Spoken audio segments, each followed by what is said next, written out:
सांगमाने ओडिशार नुआ मुख्यमंत्री हेले मोहन चरण माझी। से 6 जानुआरी 1972 रे केउझर जिले में जन्मग्रहण करथिले।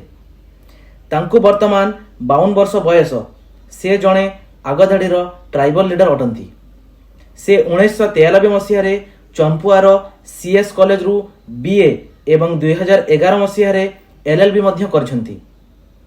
परे 2000 मसीह प्रथम थर पई केउझर विधानसभा एमएलए होइथिले।